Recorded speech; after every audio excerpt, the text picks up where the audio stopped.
Hi, my name is Alyssa Amster, and I am going to be presenting about the Karuk tribe, specifically basketry in their cultural revitalization movement. So the Karuk tribe is native to northwestern California, and like most native tribes at this time, they are fighting to protect their culture and revitalizing those parts of it that were so strongly suppressed by colonization. Um, so a large part of their revitalization efforts have been concerned with basketry in protecting the land and materials to passing down the knowledge to the next generation. Um, yeah, the current efforts to protect this vital part of their culture have been mainly on two fronts. The first being protecting their land and fulfilling their responsibilities to these plants that give them the materials and protecting the materials themselves, and passing down the knowledge to the next generation and making sure that it lives on. Um, so, to make sure that this knowledge is passed down and continued, the Karuk Tribe People's Center Museum offers weekly basket weaving lessons taught by the Karuk master basket weaver, Lil Verna Reese, which I might be saying that name wrong, in which case I'm very sorry. But she teaches there every week. Students are encouraged to gather and bring in their own materials so that they learn the whole process. Um, this is an image of Wilverna herself from the Karuk tribe's official website, teaching a student how to sort her materials. Protecting the land and basket weaving materials has been a much more complicated process involving several battles in court. So as with most Native peoples, fulfilling their obligations to their lands has been like a true struggle.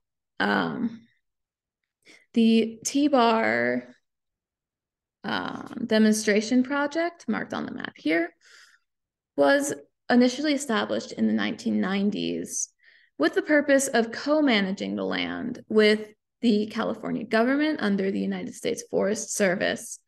However, that fell through almost immediately as the Forest Service changed management, and the new management was not interested in co-managing with Native peoples.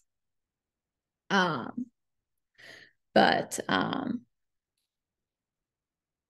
yeah, that vein kind of continued, and they were still getting shot down in courts as recently as 2016 when they lost a lawsuit intended to prevent a logging operation or a post-fire logging operation that would destroy many habitats and like most of the forest itself.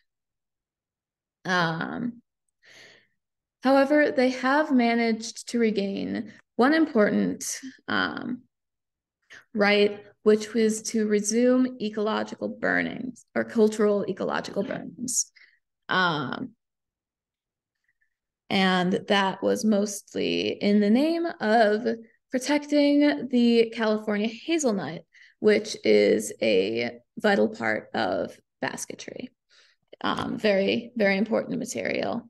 So they gained institutional support for these burnings through the initiation of the Prescribed Fire Training Exchange, or TREX, which operates under the USDA and supports collaborative burnings for ecosystem resilience and fire-adapted communities.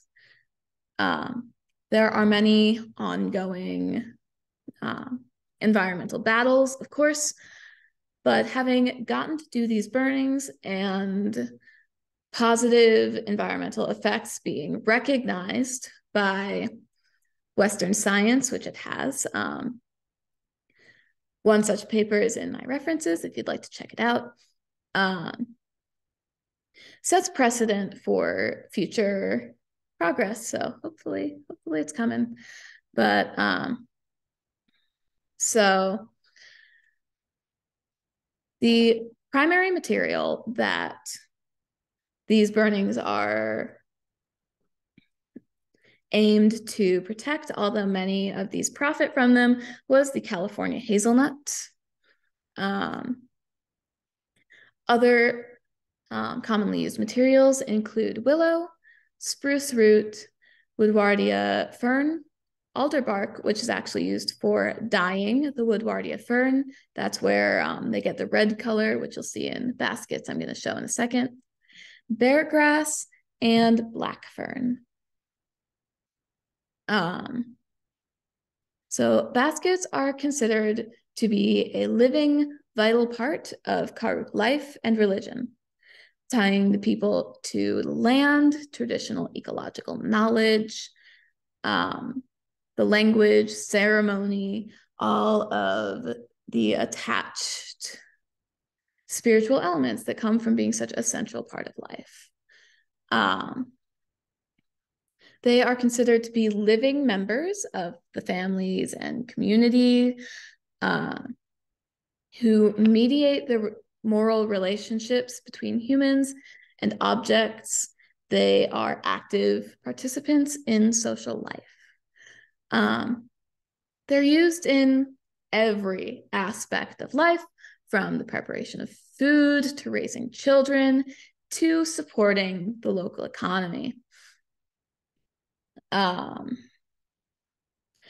fact, they are so integral to life that when the Karuk tribe and some of their neighboring tribes started a digital food library to provide support during COVID, it was named this word, which I do not know how to pronounce and I'm not going to try, but is the Karuk word for basket, which really shows just how central baskets are to their life, that this food support system was named their word for basket. Oh, I'm not done, sorry. So colonialism has, of course, had a profound effect on Karuk basketry. To start with, there are struggles to control and preserve their traditional lands and maintain access to all of these materials, which are so important. There was the rise of basketry for economic purposes rather than practical and spiritual ones. And having to compete with cheaper, commercially produced baskets to fulfill that economic need. Yeah, all are from colonialism. They are also, there's also the more universal fact that their culture has been strongly suppressed for a very long time. And they've only recently begun to have some success at reclaiming and revitalizing their traditional lifeways, including basketry.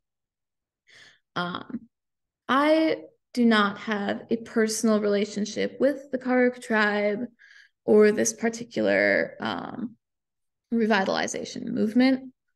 However, I am very interested in cultural revitalization as well as basketry. So I knew I wanted to present about basketry revitalization, one of those movements. And this was the first one that I found with a body of freely shared information about of their baskets and the movements and the steps they're taking. Most of my sources are primary, provided by the tribe themselves. So yeah, I think the most effective way that I can contribute to these issues and this movement would be to be aware of natural environments and the threats to them, fight them where I can, and where I can't, at least avoid contributing to them. Thank you very much. I hope you enjoyed. Here are image credits and references, both of which will be in the description of this video if you'd like to look into any of them. So, yeah, thank you very much. Have a lovely day.